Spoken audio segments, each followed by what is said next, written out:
এই যে সময়ের চলমান প্রক্রিয়া, সময় চলে যায়, এক একটা সময় আসে, দেখবেন কেমন যেন খুব দ্রুতই আসতে থাকে সময়গুলা। এটা কিয়ামতের একটা আলামত। কিয়ামতের একটা আলামত হলো ইয়াতাকারাবুজ জামান, জমানা খুব নিকটবর্তী হয়ে অতিবাহিত হইতে থাকবে, দ্রুত অতিবাহিত হইতে থাকবে। দেখতে দেখতেই সময় চলে যাবে, দেখতে দেখতেই সপ্তাহ চলে যাবে, বছর চলে যাবে। এটা কিয়ামতের একটা আলামত, সময় খুব দ্রুত ফুরিয়ে যাওয়া। রমজান মনে হয় যেন কিছুদিন আগেই গেছে, আবার চলে আসছে। তো রমজান যারা আমরা পাবো, রমজান পর্যন্ত যেতে পারবো, তাদের তো সৌভাগ্য যে আবার সময় পাইলাম।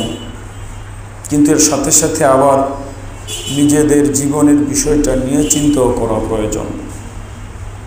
যতটা সময় দ্রুত যাচ্ছে, আমরা আমাদের চূড়ান্ত পরিণতির দিকে তত দ্রুত অগ্রসর হচ্ছি।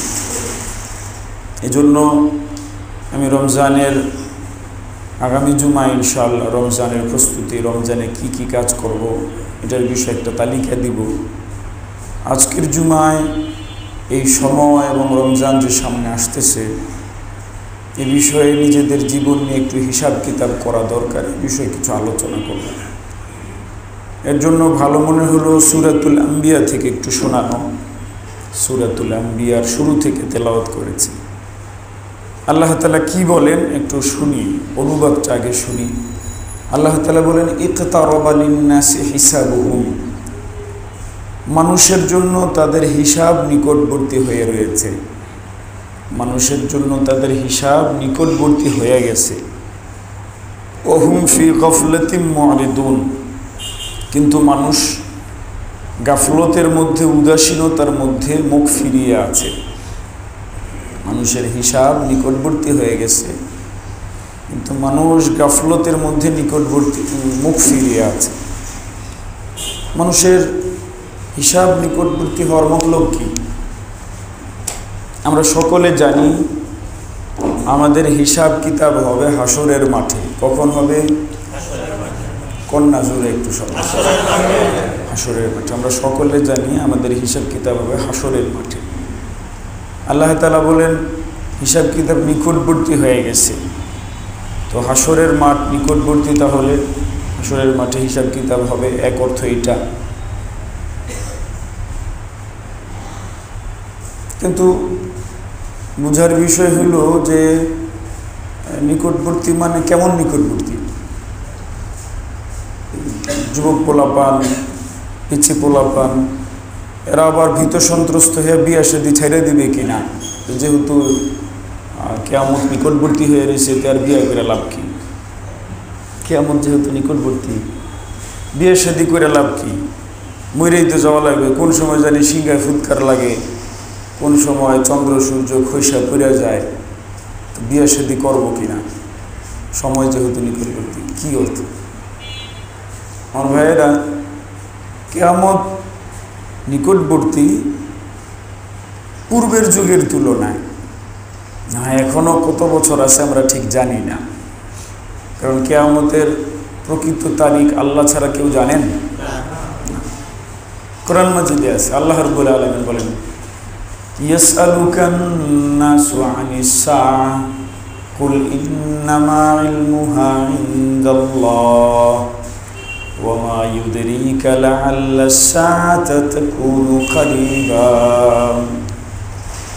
আল্লাহ তাআলা বলেন, আপনার কাছে, নবীজিকে লক্ষ্য করে বলেন, আপনার কাছে লোকেরা জিজ্ঞেস করে কিয়ামত কখন হবে।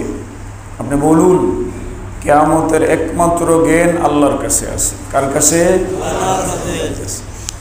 ওয়া মা ইউদরিকা লাআল্লাস সাআতা তাকুনু করিবা, আপনি জানেন না হয়তো কিয়ামত নিকটবর্তী।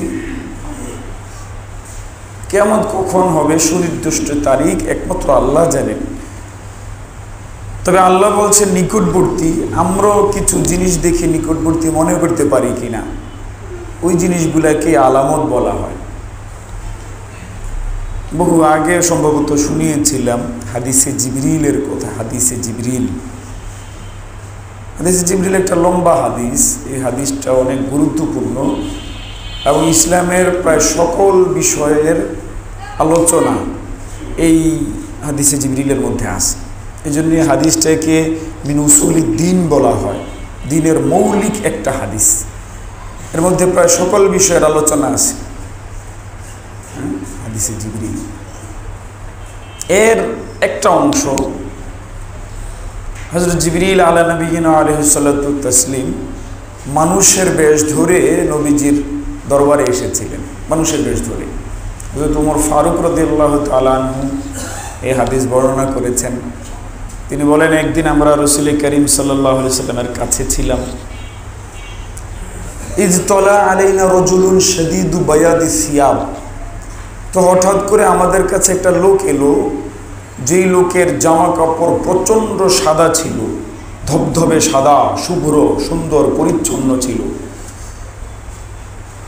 এত সুন্দর, লা ইউরা আলাইহি আসারুস সফর, তার চেহারায়, তার জামা কাপড়ে সফরের কোনো চিহ্ন ছিল না। এর মানে লোকটা দূর থেকে আসে নাই। সফর করে আসলে তো চেহারা মলিন থাকে, চেহারা ঘরমাক্ত থাকে, জামা কাপড়ে ময়লা থাকে।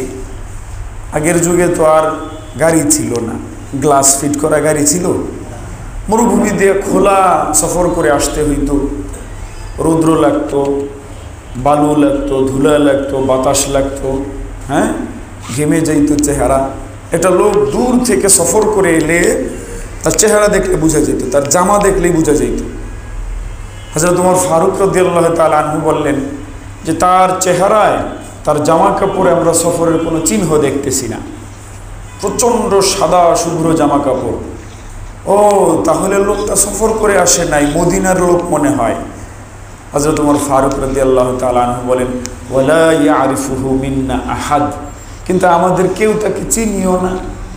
যদি এলাকার মানুষ হয় চিনার কথা না? কি বলেন? ভগীরথপুরের কেউ যদি হয়, এই শেখের চর বাবুরহাটের কেউ যদি হয়, আপনারা চিনে ফেলাইবেন না? স্থানীয় লোক হইলে স্থানীয় লোকেরা চিনবে। এই লোকটাকে স্থানীয় মনে হচ্ছে না দেখে, স্থানীয় কেউ না, কেউ তাকে চিনি না আমরা। তাহলে দূরের থেকে আসছে, দূরের থেকে আসলে তো চেহারায় সফরের চিহ্ন থাকা দরকার, দূরে থেকে আসলে তো জামায় সফরের চিহ্ন থাকা দরকার। লা ইউরা আলাইহি আসারুস সফর, এর চেহারায় তো, এর জামা কাপড়ের, শরীরে সফরের কোনো চিহ্ন দেখা যায় না। লোকটা এসে নবী করিম সাল্লাল্লাহু আলাইহি ওয়াসাল্লামের কাছে গিয়ে বসতে লাগলো। তো বসতে গিয়ে কেমনে বসলো? হযরত ওমর ফারুক রাদিয়াল্লাহু তাআলা আনহু বর্ণনা দেন, ফাসনাদা রুকবাতাইহি ইলা রুকবাতাইহি। এই লোকটা নিজের দুই হাঁটু নবীজির দুই হাঁটুর সাথে ট্যাক লাগায় বসে গেছে। আচ্ছা বলেন তো, আপনারা আপনাদের শ্বশুরকে যদি দেখেন, শ্বশুর বসে রয়েছে, তো গিয়ে একদম নিজের দুই হাঁটু শ্বশুরের দুই হাঁটুর লগে মিলাই বসবেন? শরমের কথা না? শ্বশুর একটা থাপ্পড় দিতে, মগার করে মগা, তোর কাছে বিয়ে দিছি কে লেগে এমনে ঘষাঘষি করন লাগে? দূরে বসবি, হাঁটুর সাথে হাঁটু মিলাই বসে গেছে। আশ্চর্যের ঘটনা। এই ঘটনা কতটা আশ্চর্য, কতটা আশ্চর্যজনক এটা বুঝবেন এই কথা বুঝলে। ওই যে কোরআন মাজিদের একটা গুরুত্বপূর্ণ সূরা আছে, সূরা হুজুরাত, না? সূরা হুজুরাত, যেখান থেকে তিওয়ালে মুফাসসাল শুরু হয়, সূরাতুল হুজুরাত। সেটার শুরুতে আছে আল্লাহ রাব্বুল আলামিন বলেন, ইয়া আইয়ুহাল্লাযীনা আমানু লা তারফাউ আসওয়াতাকুম ফাওকা সাওতিন নাবিয়্যি ওয়া লা তাজহারু লাহু বিল কাওল কাজাহরি বা'দিকুম লিবা'দিন আন তাহবাতা আ'মালুকুম ওয়া আনতুম লা তাশউরুন। সুবহানাল্লাহ। আল্লাহ তাআলা বলেন, হে ঈমানদারেরা, তোমাদের গলার আওয়াজ আমার নবীর সামনে উঁচু করবা না। গলার আওয়াজ আমার নবীর সামনে উঁচু করবা না। ওয়ালা তাজহারু লাহু বিল কাওলি কাজাহরি বা'দিকুম লিবা'দিন, এবং একে অপরকে যেইভাবে ডাকো, একে অপরকে যেইভাবে নাম ধরে ডাকো, আমার নবীকে ওইভাবে স্বাভাবিক একে অপরের মতো ডাকতে পারবা না। নবীকে আদবের সাথে ডাকতে হবে, অন্যরকম। নবীজির নাম ধরে একে অপরকে যেইভাবে আমরা স্বাভাবিকভাবে ডাকি, এমনভাবে ডাকা যাবে না। যদি এগুলা করো আন তাহবাতু আমালুকুম ওয়া আনতুম লা তাশউরুন, তাহলে তোমাদের যাবতীয় আমল বাতিল হয়ে যাবে, তোমাদের খবরও থাকবে না। নাউজুবিল্লাহ। এজন্য সাহাবায়ে কেরাম নবীজির সামনে উঁচু আওয়াজে কথা বলতেন না। হ্যাঁ, সবচেয়ে বুজুর্গ সাহাবী, সবার উম্মতের ঐক্যমতে হযরত আবু বকর সিদ্দিক সবচেয়ে বুজুর্গ সাহাবী। এই আয়াতের পরে হযরত আবু বকর সিদ্দিক রাদিয়াল্লাহু তাআলা আনহু এতটা আস্তে আওয়াজে কথা বলতেন, মাঝে মাঝে নবীজি কয়েকবার জিজ্ঞেস করতেন কি যেন বলতেছেন, কি যেন বলতেছেন, এইভাবে শুনতে হইত। আওয়াজ একদম নিচু করে ফেলছেন ভয়। এক সাহাবী নবীজির দরবারে আসা বন্ধ করে দিচ্ছেন।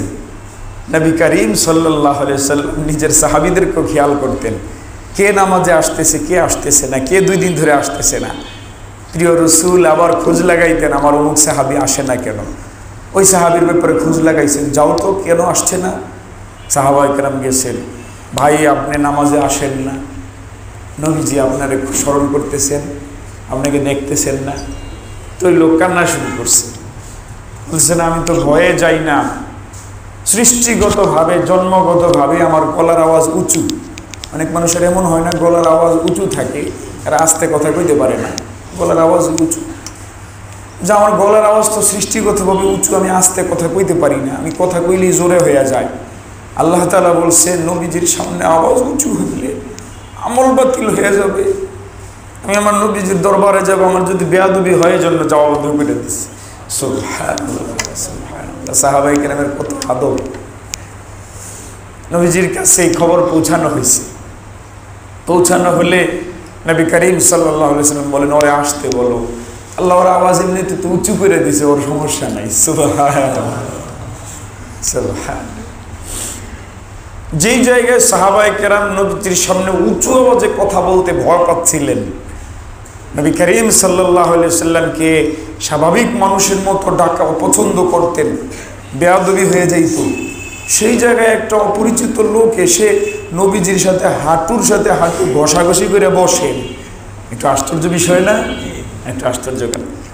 এরপরে কি ওয়াদা ইয়াদাইহি আলা ফাখিজাইহি, এই লোক নিজের 2 হাত নবীজির 2 রান মোবারকের উপরে নিয়ে এমনি রাখছে। যেটা আরেক আজব ঘটনা, আপনারা যখন বসেন নিজের 2 হাত নিজের রানের উপরে রাখেন না, আপনার শ্বশুরের রানের উপরে এমনি রাখবেন, কেমন শরমের কথা। ওস্তাদের রানের উপরে রাখবেন, খতিব সাহেবের রানের উপরে রাখবেন। খতিব সাহেব পয়সা মার্কা খতিব সাহেবের রানের উপরে যদি না রাখেন, বিশ্বনবীর রান মোবারকের উপরে হাত রেখে দিচ্ছে। আর এক আশ্চর্য ঘটনা, সব সাহাবীর এমনি তাকায় কি করতেছে লোকটা। এরপরে নবী করিম সাল্লাল্লাহু আলাইহি ওয়াসাল্লামকে ডাক দেন, ইয়া মুহাম্মদ, এ মুহাম্মদ। সুবহানাল্লাহ। একে অপরকে স্বাভাবিকভাবে আমরা যেমনি ডাকি, নবীজিকে ওইভাবে ডাকা যাবে? সাহাবায়ে কেরামের ব্যাপার আয়াত নাজিল হয়েছেন না? সাহাবায়ে কেরাম এমনি ডাকতেন নবীজির নাম ধরে, কিন্তু এই অপরিচিত লোক 3য় নম্বরে নবীজির নাম ধরে বলতেছেন, ইয়া মুহাম্মদ, এ মুহাম্মদ। সুবহানাল্লাহ, কি আশ্চর্য ঘটনা। সকলে চৌকান্না হয়ে গেল, আরে লোকটা কে রে, কে রে লোকটা এমন করতেছে। নিজের হাঁটু নবীজির হাঁটুর সাথে মিলাইয়া বসছে। লোকটা এলাকার না, দূরের থেকে আসলে সফরের চিহ্ন নাই, আবার নিজের হাত নিয়ে রাখছে নবীজির রানে, এখন আবার নবীজির নাম ধরে বলতেছি ইয়া মুহাম্মদ। কি আজব কাণ্ড, সকলে চৌকান্না হয়ে গেছে। মুহাদ্দিসিনে কেরাম, উলামায়ে কেরাম এই হাদিসের ব্যাখ্যায় বলেন, এই লোকটা একে একে এতগুলো আশ্চর্য কাণ্ড কেন ঘটাইল, এই উদ্দেশ্যেই যে লোকেরা যেন ভালো করে তাকায়, মনোযোগী হয়। আশ্চর্য কিছু না ঘটাইলে তো সবাই হয়তো অতটা মনোযোগী হইতো না। এখন সবাই এমনি তাকায় রয়েছে, দেখি কিটা করে, কে লোকটা, কে হইতে পারে। সবাই মনোযোগী হয়েছে কিনা বলেন না? এই সবাইকে মনোযোগী করার জন্য এই লোকটা এই কাণ্ড ঘটাইছে। সুবহানাল্লাহ। এই লোকটা প্রশ্ন করছে, ইয়া মুহাম্মদ, হে মুহাম্মদ, আমাকে ইসলাম কাকে বলেন বলেন, ইসলাম কাকে বলে বলেন। ইয়া মুহাম্মদ, ঈমান কাকে বলে বলেন। ইয়া মুহাম্মদ, ইহসান কাকে বলে বলেন। এমন একটা একটা প্রশ্ন করেন। প্রশ্ন করার দ্বারা লোক বোঝা যায় লোকটা জানে না, এই জন্য প্রশ্ন করতেছে। কিন্তু নবীজি যখন উত্তর দেন তখন কয়, আপনি আপনি ঠিকই কইছেন, আপনি সত্যই কইছেন। হযরত ওমর ফারুক রাদিয়াল্লাহু তাআলা বলেন ফাজিবনা লাহু, আমাদের এই ব্যাপারে আরো আশ্চর্য হলো লোকটার ব্যাপারে। ইয়াসআলুহু, লোকটা নিজেই প্রশ্ন করে, মানে যেন জানে না। ওয়ায়ুসাদ্দিকুহু, জবাব দিলে কয় আপনি সত্যই কইছেন, মনে হয় যেন আগে থাকতে জানে। আশ্চর্য হইল না বিষয়টা আরো? তা আমরা এই লোকটার ব্যাপারে আজব হয়ে গেলাম। লোকটা নিজেই প্রশ্ন করছে, এর মতলব জানে না যেন, কিন্তু জবাব শুনলে বলে আপনি ঠিকই কইছেন, আপনি সত্যই কইছেন, সত্যায়িত করে মনে হয় তাহলে জানে। তাহলে জানলে প্রশ্ন করতেছে কেন? আজব ব্যাপার। এই হাদিসের শেষের দিকে আছে নবী করিম সাল্লাল্লাহু আলাইহি সাল্লাম, এই লোকটা যখন বের হয়েছে, বের হওয়ার পরে লোকটা হঠাৎ করে কোথায় যেন চলে গেছে। হযরত ওমর ফারুক রাদিয়াল্লাহু তাআলা বলেন আমি সামান্য একটু পরে বাইর হয়ে তন্ন তন্ন করে তালাশ করে দেখি লোকটা নাই। কই গেল? এত দ্রুত কই গেল? এবার মজলিসে আসছেন, আসার পরে নবী করিম সাল্লাল্লাহু আলাইহি সাল্লাম বলেন এ সাহাবীরা বলো তো লোকটা কে ছিল? সাহাবায়ে কেরাম বলেন ইয়া রাসূলুল্লাহ, আল্লাহ এবং তার রাসূল ভালো জানেন। নবী করিম সাল্লাল্লাহু আলাইহি সাল্লাম বলেন তিনি মানুষ না, ইন্নাহু জিবরিল, তিনি কে? জিবরাইল। আতাকুম ইউআল্লিমুকুম দীনাকুম, তিনি এসেছিলেন প্রশ্ন উত্তর করে করে তোমাদেরকে তোমাদের দ্বীন শিখাইয়া যাইতে। সুবহানাল্লাহ। হযরত জিবরিল ছিলেন। হযরত জিবরিল আলা নবিয়িনা আলাইহিস সালাতু তাসলিম, তিনি এখানে প্রশ্নোত্তর করে করে যতগুলো বিষয় জানতে চাচ্ছিলেন, এর ভিতরে একটা প্রশ্ন করছেন, ইয়া মুহাম্মদ, হে মুহাম্মদ, আখবিরনি আনিস সাআ, আমাকে বলেন কিয়ামত কখন হবে, আমাকে বলেন কিয়ামত কখন হবে। নবী করিম সাল্লাল্লাহু আলাইহি সাল্লাম দারুণ উত্তর দিয়েছেন, খুবই চমৎকার। নবী করিম সাল্লাল্লাহু আলাইহি সাল্লাম বলেন মাল মাসউলু আনহা বিআলামা মিনাস সাইল, প্রশ্নকারী তুমি, আমাকে প্রশ্ন করছো, প্রশ্নকারীর চাইতে যাকে প্রশ্ন করা হয়েছে তিনি বেশি জানেন না। সুবহানাল্লাহ, কি সুন্দর জবাব না?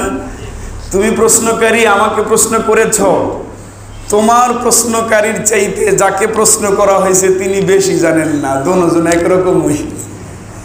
এর জ্ঞান কার কাছে? আল্লাহর কাছে। আল্লাহ কোরআন মাজিদে বলছে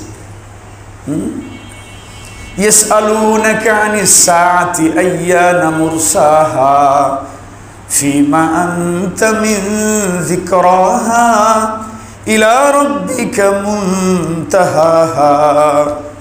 কোরআন মাজিদে আরেক জায়গায় আছে আল্লাহ তাআলা বলেন আপনাকে লোকেরা জিজ্ঞেস করে কিয়ামত কখন হবে, আর কিয়ামতের সাথে, কিয়ামতের আলোচনার সাথে আপনার কি সম্পর্ক?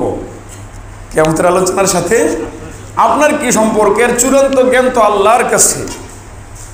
তো এইবার হযরত জিবরিল মানুষের বেশে, হযরত জিবরিল তো নাছোড়বান্দা, উম্মতকে শিখাইতে হবে দিন।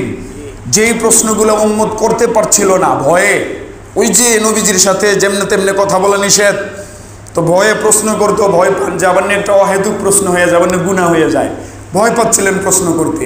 এই জন্য হযরত জিবরিল এসে জরুরি জরুরি প্রশ্নগুলো করে উত্তর শোনায়া সবার এলেম অর্জন করাই দিচ্ছেন। সুবহানাল্লাহ। তো এবার প্রশ্ন করেন ফাখবিরনি আন আমারাতিহা, কিয়ামত কখন হবে এটা আমার চেয়ে আপনি ভালো জানেন না, কেউ জানি না আমরা, তাহলে আপনি আমাকে কিয়ামতের কিছু আলামত বলে দেন। সুবহানাল্লাহ। আমাকে কিয়ামতের কিছু আলামত বলে দেন, কিছু চিহ্ন বলে দেন, যেই জিনিসগুলো দেখলে আমরা বুঝবো কিয়ামত নিকটবর্তী হয়ে গেছে। তারিখ তো জানবো না, কিন্তু এই জিনিসগুলো দেখলে বুঝবো কিয়ামত কি হয়ে গেছে, নিকটবর্তী হয়ে গেছে। এমন কিছু আলামত বলেন। নবী করিম সাল্লাল্লাহু আলাইহি সাল্লাম অনেকগুলো আলামত বলেছেন। কিয়ামত কখন হবে এটা আমরা জানি না। এই আলামতের মধ্যে ওলামায়ে কেরাম ভাগ করেছেন যে কিয়ামতের আলামতগুলো হাদিসে যা বর্ণিত হয়েছে এখানে ভাগ আছে। আমি জানি না আপনাদের মনে আছে কি না, আমি আজ থেকে 2-3 বছর আগে লাগাতার ধারাবাহিক কিয়ামতের আলামত নিয়ে আলোচনা করেছিলাম। কিয়ামতের আলামত 2 প্রকার। কিয়ামতের আলামত কয় প্রকার? 2 প্রকার। কিয়ামতের এক প্রকার আলামতকে বলে আলামাতুস সাআ আস-সুগরা, কিয়ামতের ছোট আলামত, বা আশরাতুস সাআ আস-সুগরা, কিয়ামতের ছোট শর্তসমূহ, ছোট আলামতসমূহ যেগুলা আগে আসবে, এরপরে কিয়ামত আসবে, ছোট আলামতসমূহ। আর কিছু আলামত আছে আলামাতুস সাআতি আল কুবরা, কিয়ামতের বড় আলামত। ছোট আলামত কাকে বলে? ছোট আলামত বলা হয় কিয়ামতের ওই সকল আলামতকে যেই আলামতগুলা কিয়ামতের বেশ সময় আগে থেকেই প্রকাশ হবে এবং প্রত্যেকটা সর্বব্যাপী হবে না, প্রত্যেকটা দুনিয়ার প্রত্যেক জায়গায় পাওয়া যাবে না। কোথাও একটা পাওয়া গেছে, কোথাও আরেকটা পাওয়া গেছে, কোথাও আরেকটা পাওয়া গেছে, প্রত্যেকটাই পুরা দুনিয়াতে পাওয়া যাবে না। এটা হলো কিয়ামতের ছোট আলামত। যেমন ঘন ঘন দোকানপাট হওয়া, সময়ের বরকত কমে যাওয়া, হ্যাঁ, বহু কিছু, গানবাদ্য বেড়ে যাওয়া, গায়িকা বেড়ে যাওয়া, জিনা বেড়ে যাওয়া, হত্যা বেড়ে যাওয়া, লুণ্ঠন বেড়ে যাওয়া, বিভিন্ন ধরনের ছোট ছোট আলামত। এগুলা কোন অঞ্চলে একটা পাওয়া গেছে তো আরেক অঞ্চলে ওইটা নাও পাওয়া যেতে পারে, আরেকটা পাওয়া যাবে। এগুলো কিয়ামতের ছোট আলামত এবং অনেক আগ থেকেই শুরু হবে। আর কিয়ামতের বড় আলামত হইল এমন 10টা আলামত, যেই 10টা আলামতের প্রত্যেকটাই সর্বব্যাপী হবে। মানে একটা আলামত যখন প্রকাশ পাবে তো পুরো দুনিয়াকে ঢেকে নিবে, পুরো দুনিয়াতে এটা পাওয়া যাবে। যেমন হযরত মাহদীর আগমন, সর্বপ্রথম হযরত কার আগমন? হযরত মাহদীর আগমন থেকে নিয়ে বড় আলামত শুরু। সর্বপ্রথম হযরত মাহদী আসবেন, বড় আলামতের প্রথমটা। বলেন হযরত মাহদী কি শুধু এক অঞ্চলের জন্য আসবেন? প্রস্তুত হন ইনশাআল্লাহ।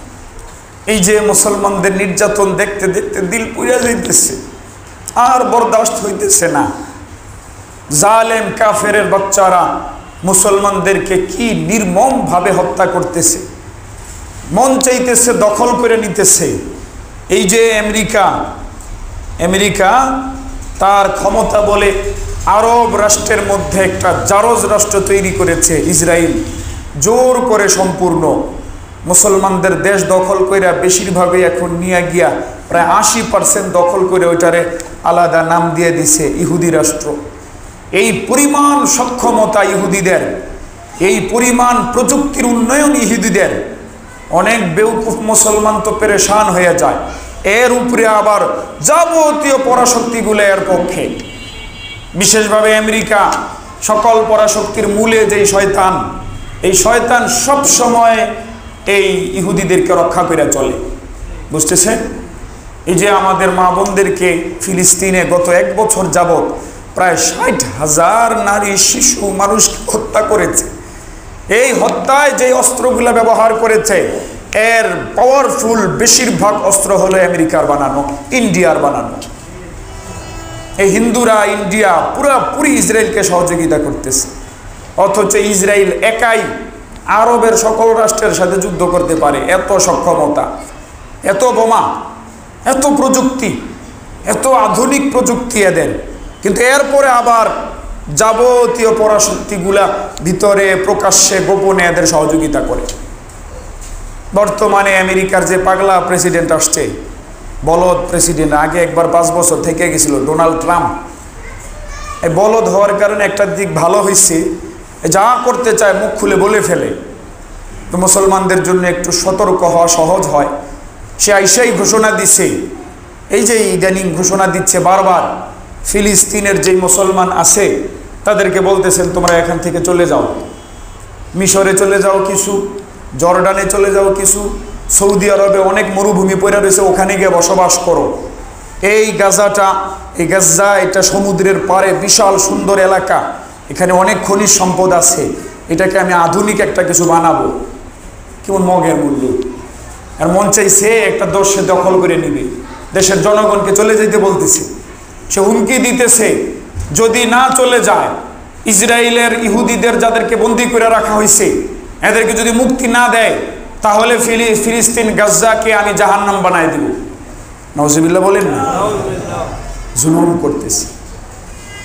অনেক সাধারণ মুসলমান মাঝে মাঝে এই বিষয়গুলো দেখলে, বিশেষ করে স্কুল কলেজের জেনারেল শিক্ষিত যারা, এদের মাঝে মাঝে পেচ লাগে, কয় ইসলাম নাকি সত্য ধর্ম, তো মুসলমানদের কোনো ইদানিং আবিষ্কার নাই কেন? আগের যুগে বড় বড় মুসলমান বিজ্ঞানী ছিল, কিন্তু এখন তো সকল বড় বড় বিজ্ঞানী, অস্ত্র আবিষ্কারক, এগুলো সব ইহুদিদের মধ্যে। যত প্রযুক্তি আমরা দেখছি সবগুলোর পিছনে ইহুদিরা বর্তমানের যত উন্নত প্রযুক্তি, যত শক্তিশালী প্রযুক্তি, ওগুলোর পিছনে ইহুদিরা। এমনকি আশ্চর্য হবেন, পৃথিবীর সবচাইতে উন্নত কৃষি বিজ্ঞানীও ইহুদিদের, ইসরায়েলের।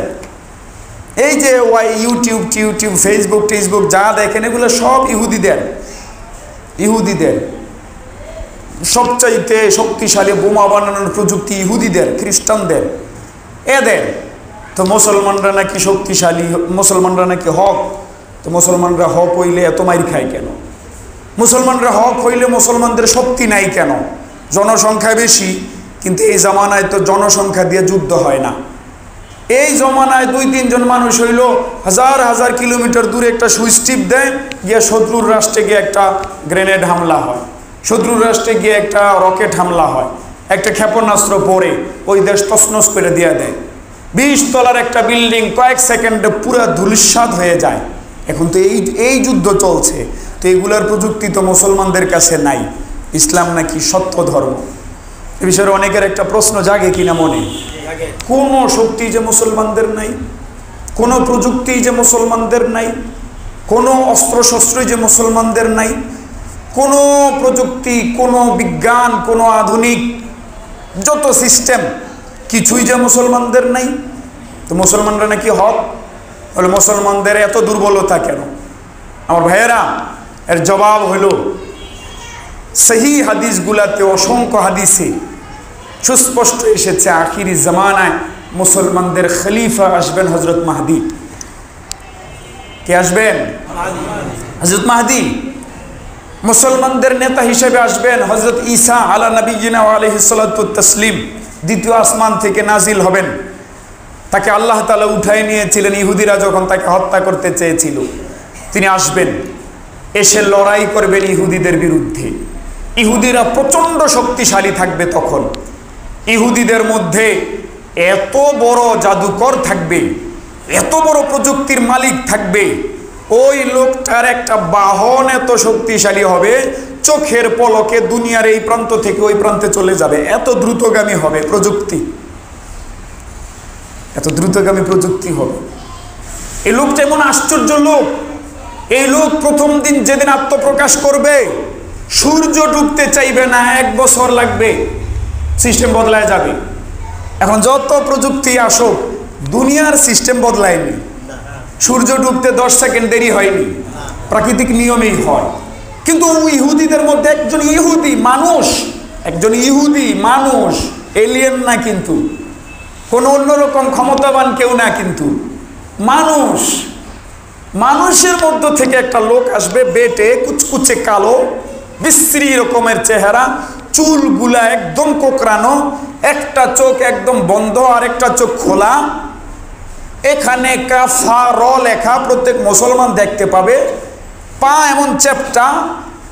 এই আশ্চর্য লোক আসার পরে সূর্য ডুববে না, 1 বছর হয়ে যাবে। 1 বছর পরে সূর্য ডুববে। দ্বিতীয় দিন 1 মাসের সমান হবে, তৃতীয় দিন 1 সপ্তাহের সমান হবে, চতুর্থ দিন থেকে স্বাভাবিক দিন হবে। কেমন লোক তাহলে? সে একটা মানুষ, ইহুদিদের জন্ম হবে, ইহুদিদের বংশের হবে। সে আসার পরে দুনিয়ার সিস্টেম পর্যন্ত বদলায় যাবে। অত্যাধুনিক প্রযুক্তি তার নাগালে থাকবে, তার শক্তিতে থাকবে। দুনিয়ার যাবতীয় খাদ্যের ভাণ্ডার তার কাছে থাকবে। প্রাকৃতিকভাবে অত্যন্ত ভয়াবহ দুর্ভিক্ষ দেখা দিবে, মানুষ খাবার খেতে পারবে না। বাবাদের সামনে নিজেদের সন্তানগুলা ছটফট করতে করতে মরে যাবে না খাওয়ার কারণে। সন্তানের সামনে বৃদ্ধ মা বাবা না খাইতে খাইতে ছটফট করে মরতে থাকবে। ওই সময় ওই লোকটা যেদিকে যাবে তার পিছনে পিছনে খাদ্যের পাহাড় চলবে। নবীজি বলেন, আমরা এখন বুঝতে পারি কারগো ভরে ভরে খাবার যাবে, কারগো ভরে ভরে। যে এই লোকটাকে মাইনে নিবে, এই লোকটার দলে যোগ দিবে, তাদেরকে খাবার বন্টন করা হবে। ওদিন কয়জন পুরুষ সক্ষম হবে নিজের মৃতপ্রায় সন্তানকে দেখে ওই দলে না যাওয়া? অনেকে কৌশল করে যাবে যে আমার কমপক্ষে আমার বাচ্চার জীবন বাঁচাই, ওখানে গিয়ে দলে দলে যোগ দিবে।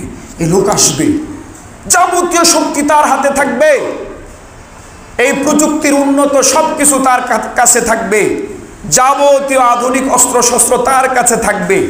তাকে এসে হযরত ঈসা আলা নবিয়িনা আলাইহিস সালাতু ওয়াত তাসলিম অত্যন্ত নির্মম হত্যা করবেন তাকে। বলেন ওই লোকটা যদি খুব দুর্বল থাকে, ঈসা নবী এসে তারে হত্যা করার ভিতরে তেমন কোনো আর মাহাত্ম্য আছে না? পুরো দুনিয়ার শক্তিশালী হওয়ার পরে আল্লাহর খলিফা আল্লাহর নবী আসার পরে যখন তারে হত্যা করবে তখন গিয়া আল্লাহর ক্ষমতা দেখা যাবে, ঠিক কিনা ভাইয়েরা আমার? প্রযুক্তি সেদিন ধসে পড়বে। এর আগ পর্যন্ত মুসলমান চাইলেও মুসলমানদের এত ক্ষমতা আসবে না। সুতরাং এটা দেখে বিভ্রান্ত হয়েন না, এটা রব্বুল আলামিনের মাস্টার প্ল্যান, এটা রব্বুল আলামিনের মহা প্রস্তুতি, রব্বুল আলামিনের মহা পরিকল্পনা। এই পরিকল্পনায় ইহুদি এবং ইহুদিদের খোদা দাজ্জাল তার নাম, এতক্ষণ যে লোকটা বলছি লোকটার নাম কি? দাজ্জাল। দাজ্জাল, এই দাজ্জালের বাহিনী যাবতীয় প্রযুক্তির মালিক হবে। তখনই তো তারে পরাস্ত করলে মুসলমানদের আল্লাহর পক্ষ থেকে ক্ষমতা দেখা যাবে, ঠিক কিনা ভাইয়েরা আমার?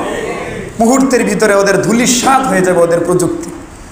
সুতরাং বিভ্রান্তিতে থাকেন না, কেন ওদের এত ক্ষমতা?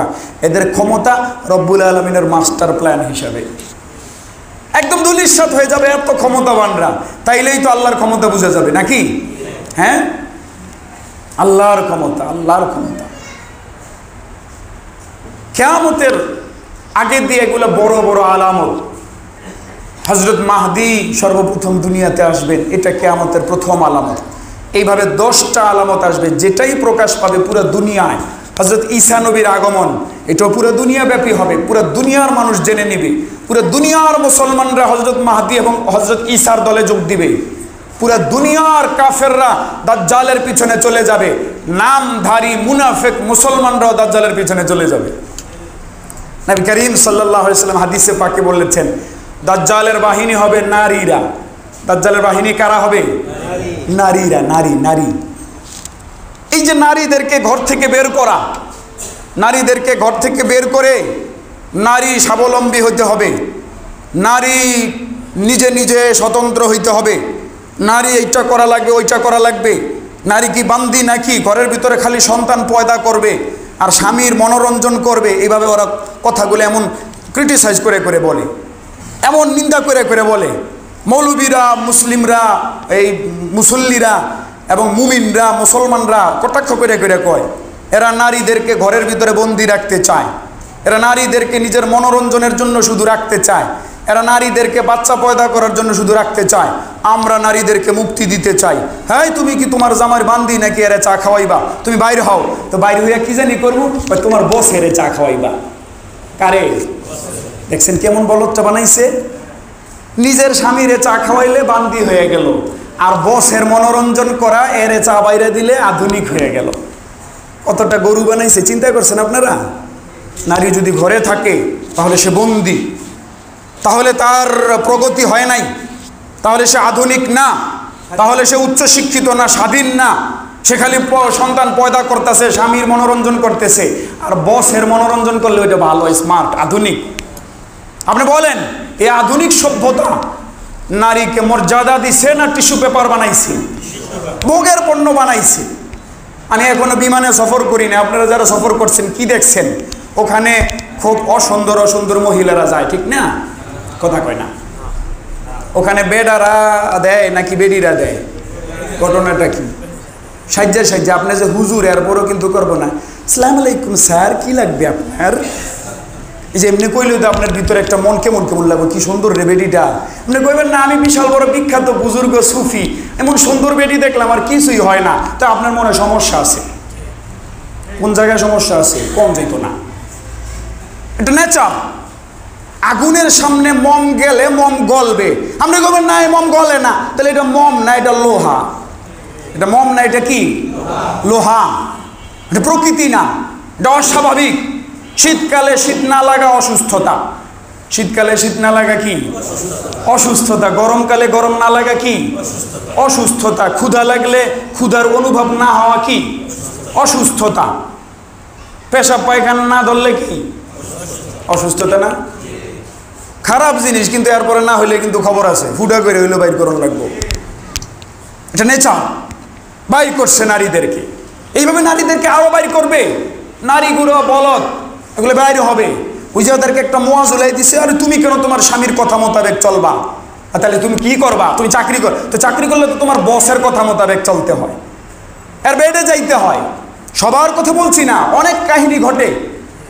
নারীদের গঠনগতভাবেই আল্লাহ তাআলা তাদেরকে বানাইছেন নিরাপদ জায়গার জন্য। ইসলাম ওই মর্যাদা দিয়েছে।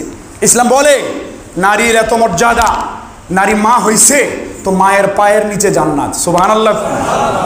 বাবার পায়ের নিচে আছে হাদিস। নারী মা হইছে তো সাহাবী জিজ্ঞেস করেন, ইয়া রাসূলুল্লাহ মান আহাক্কু বিহুসনি সুহবাতি, ইয়া রাসূলুল্লাহ আমি সবচাইতে ভালো ব্যবহার করব, এর অধিকার সবচাইতে বেশি কার? নবীজি বলেন উম্মুকা, তোমার মা। সাহাবী চিন্তা করেন বাবার কথা কইব মনে হয় 2 নম্বরে। সুম্মা মান ইয়া রাসূলুল্লাহ, ইয়া রাসূলুল্লাহ এর পরে কার? নবীজি বলেন উম্মুকা। সাহাবী বলেন 2 নম্বর মার কথা, তাহলে মনে হয় 3 নম্বরে বাবার কথা কইব। জিজ্ঞেস করেন সুম্মা মান ইয়া রাসূলুল্লাহ, ইয়া রাসূলুল্লাহ 3 নম্বরে কার হক, কার অধিকার বেশি? বলেন উম্মুকা, 3 নম্বরেও মা। সাহাবীও থামে না, ইয়া রাসূলুল্লাহ সুম্মা মান, এরপরে কার অধিকার? বলেন সুম্মা লি আবিকা, এরপরে তোর বাবা। যা, বাবারে কয় নম্বরে আনছেন? 4 নম্বরে। তাহলে মর্যাদা কে দিল নারীকে? বলেন আল্লাহ দিচ্ছেন। নবী করিম সাল্লাল্লাহু আলাইহি সাল্লাম বলেন কাউকে আল্লাহ তাআলা মেয়ে দিছেন বা বোন দিছেন, সে মেয়ে বা বোনকে পাইয়া বিরক্ত হয় নাই। অনেক মানুষ আছে না, বিরক্ত হয়ে যায়, আরে খালি আমার মাইয়া হয়। কারণ চিন্তা করে বিয়া দিতে হইলে এই জাহেলি সমাজের প্রচলন আমারও করতে হবে, আমারও 200 মানুষের আখাওড়ার ঘরে আখাওড়া বরযাত্রী খাওয়াইতে হইব, জোর করে আইয়া খাইব। এই খাওয়ার চেয়ে গু খাওয়া ভালো। মানুষের উপরে জুলুম করে খাওয়ার চাইতে কি খাওয়া ভালো? গু খাওয়া ভালো। কারণ গু খাওয়া যেমন হারাম, মানুষের জোর জবরদস্তি করে মানুষের সম্পদ খাওয়াও কি হারাম। না না, আমার অনেকগুলো মানুষের জীবনে বিয়া খাইয়া রাখছি, অনেকগুলো মানুষের চলন কয় আমাদের এদিকে। কি কয়? আপনাকে এদিকে কি কয়? চলন কয় না? তুমি আবার আরেকটা কও কি? এই এলাকার মানুষ তো আমগুলোকে মিলে আছে, চলন কর না? হ্যাঁ, অনেক মানুষের চলন আমি খাইয়া, আমি বেহায়া, আমি ঋণী হইয়া রয়েছি, এবার আরেকজনের খাওন দিয়ে এটা আমার পুরা করতে হইব। আচ্ছা, ঋণী হয়েছেন আপনি, আপনি আপনার মাল দিয়া না পুরা করবেন? আপনি আরেকজনেরটা খাইয়া লেওয়া দিয়া ঋণী হয়েছেন, তো এই ঋণ কি আপনি আরেকজনের মাল দিয়ে পুরা করবেন? ধরেন আমি ঋণী হয়ে রয়েছি, এখন আমি আপনার মাল নিয়ে হারে দিয়ে দেব? আমি তো আমার ঋণ আমার মাল দিয়ে পরিশোধ করব। বহু মানুষের বরযাত্রী খাইয়া উনি ঋণী হয়ে রয়েছে। এই জন্য নতুন যে পোলা বিয়া করাইতে গেছে, এই বেড়ায় মাইয়া জন্ম দিয়ে অপরাধ করছে, এই বেড়ার যাইতা ধরছে। আমার 300 নাইলে মুখ বাঁচত না। বেড়া কয় না না, আমরা এতগুলো মানুষ খাইতে পারতাম না, না আমার 300 আইতে হইব, না আমরা দুটো, আচ্ছা তো 10 জন কমাইলাম, না এতগুলো আমরা খাওয়াইতে পারবো। এটা খানা না লজ্জা? বলেন না কেন? লজ্জা না? আপনাদের এদিকে এই কি সংখ্যা কষাকষি, দর কষাকষি না কি কষাকষি, সংখ্যা কষাকষি আছে না? জাহিলি সমাজে এইভাবে আপনাদের কঠিন বানাই দেওয়া হয়েছে বিবাহ। তো এই বিবাহ কঠিন হওয়ার কারণে মাইয়া হইলে তো বেচারা চিন্তায় পড়ে গেছে, আমার একটা মাইয়া হয়েছে মানে 3 লাখ টাকার নিচে পড়ছি, ও আবার তো আরো 3 লাখ টাকার তো ফার্নিচার দেওয়া লাগবে, 6 লাখ টাকার নিচে পড়ছি। বেলাজার মতন কয় আমরা কিছু চাই না, মহিলা মাদ্রাসায় যেহেতু পড়াইছেন কিছু আমরা চাই না, আমাকে খালি মাইয়াটা হইলেই চলবো। তো ফার্নিচার কয়টা দিয়ে এটি মাইয়ারই থাকবো, তো মাইয়ার থাকলে তুমি কও কি লেগা, তোমার সমস্যাটা কি এনে? এরপরে না দিলে আবার এই বউটারে জ্বালায় শেষ করে, অমুক বাড়িতে 7 লাখ টাকার ফার্নিচার দিছে, বেডিগুলা সেরায় সেরায় কয় হ্যাঁ অমুক বাড়িতে ফার্নিচার দিছে। কতটুক জুলুম চিন্তা করে। এর ফলে এমন হইছে, একজন কম সামর্থ্যবান বাবার মেয়ে থাকলে 2-3টা, লোকটা ভিক্ষা করতে বাধ্য হচ্ছে, ভিক্ষা করতে বাধ্য হচ্ছে। মেয়েটারও মন চিরজীবনের জন্য ছোট হয়ে গেল যে আমার জন্য আমার বাবার ভিক্ষা করতে হয়েছে, আমার ভাইয়ের জন্য করা লাগে নাই, আমার জন্য আমার বাবা মা ভিক্ষা করতে গেছে।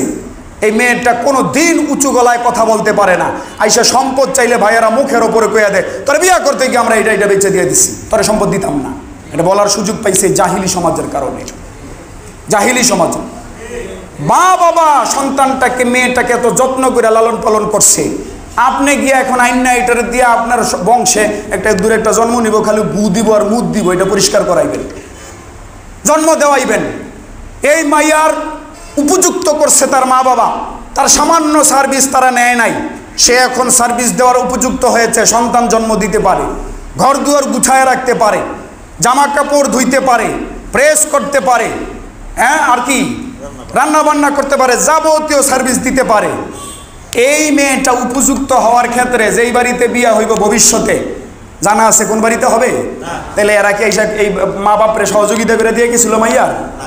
তাহলে মাইয়াটা উপযুক্ত হওয়ার পিছনে এই নতুন শ্বশুর বাড়ির সামান্য বিন্দু মাত্র অবদান আছে?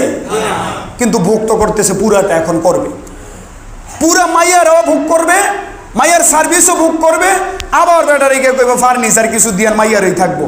কেমন বেলা জাগিরি আপনার? তাইলে আপনি চানকির লিগা মাইয়ার থাকবো, মাইয়ার বাবা পারলে দিব, না পারলে না দিব, ঠিক কিনা ভাইয়ার আমার? কোনো অবদান নাই, অথচ কেমন একটা জাহিলি সমাজ। এর ফলে একটা মেয়ে হইলে মানুষ পেরেশান হয়ে যাইতেছে। জাহিলি যুগ এমন ছিল, মেয়ে হইলে মানুষের একেবারে চেহারা কালো হয়ে যেত। ওয়াইদা বুশিরা আহাদুহুম বিল উনসা যাল্লা ওয়াজহুহু মুসওয়াদ্দান ওয়া হুয়া কাযীম। আল্লাহ তাআলা বলেন, জাহিলি যুগে কাউকে যদি সুসংবাদ দেওয়া হইতো মেয়ের, তার চেহারা কালো হয়ে যাইত। তার চেহারা কি হয়ে যাইত? কালো হয়ে যাইত, মনস্তাপে ক্লিষ্ট হয়ে যাইত, ব্যথা বেদনায় ভিতর দিয়ে মুশড়ে পড়তো। আর আমার মাইয়া হয়েছে, তাহলে আমার এতগুলা খরচ লাগবে। ইসলাম বলে এগুলা লাগবে না, উল্টা আরো মেয়ের বাবারে কিছু দিয়ে যাওয়া দরকার, যে আপনি অনেক কষ্ট করে মাইয়াটারে পুতুলের মতো যত্ন করে পালছেন, কিন্তু আমি এখন বান্দির মতো খাটাম, আমার বাড়িতে কাম করামু, গুমুদ পরিষ্কার করামু, রান্না বান্না করামু, আপনার মাইয়ার উপর আমার সামান্য অবদান ছিল না, নেন আপনারে কিছু দিয়ে গেলাম, ঠিক কিনা ভাইয়ার আমার? এটা কেন? এটা করবেন কেন? কারণ আপনারও কিন্তু আল্লাহ মাইয়া দিচ্ছে। কিন্তু মানুষগুলো এমন পাগল, নিজের মাইয়ার ব্যাপারে এটা বুঝে, কিন্তু আরেকজনের মাইয়ার ব্যাপারে বুঝে না। ইসলাম বলে কাউকে আল্লাহ মেয়ে দিচ্ছেন বা বোন দিচ্ছেন, এদেরকে লালন পালন করছে, বিয়া দিচ্ছে। বোন বা মেয়ে একটা, জান্নাত একটা ওয়াজিব। সুবহানাল্লাহ। সাহাবী বলেন, ইয়া রাসূলুল্লাহ, 2 জন যদি হয় মেয়ে অথবা 2 জন যদি বোন, ভাইয়ে বিয়া দিছে, বলে তাহলে 2 জান্নাত তার জন্য আবশ্যক হয়ে গেল। সাহাবী বলেন, ইয়া রাসূলুল্লাহ, যদি 3 জন কইরা হয়? নবীজি বলেন 3 জান্নাত। সাহাবী বলেন, আমার লজ্জা লাগা শুরু হয়েছে, বারবার আমি নবীজিরে কষ্ট দিব, না হয় আমার মনে হয়েছে আমি যদি মেয়ের সংখ্যা বোনের সংখ্যা বাড়াইতাম, আমার নবী জান্নাতের সংখ্যাও বাড়াইতেন। সুবহানাল্লাহ। কে মর্যাদা দিছি? ইসলাম। আল্লাহ এখান থেকে মেয়েদেরকে বের করবে, বের করে দাজ্জালের একটা বাহিনী হবে নারী, দাজ্জালের আরেক বাহিনী হবে জারজ সন্তান, বিশাল ক্ষমতার অধিকারী হবে, প্রযুক্তির অধিকারী হবে, বিশাল বাহিনী থাকবে। কিন্তু আল্লাহর হুকুমে হযরত ঈসা নবীর মাধ্যমে ধূলিসাৎ হয়ে যাবে। কিয়ামতের আলামত এগুলো। আল্লাহ তাআলা বলেন, হিসাব নিকটবর্তী হয়ে গেছে, মানুষ গাফলতে রয়েছে। আল্লাহ তাআলা আমাদের সকলের গাফলত দূর করে দেন, আমিন। সাল্লাল্লাহু তাআলা আলা খাইরি খালকিহি মুহাম্মদ ওয়া আলিহি ওয়া সাহবিহি আজমাইন।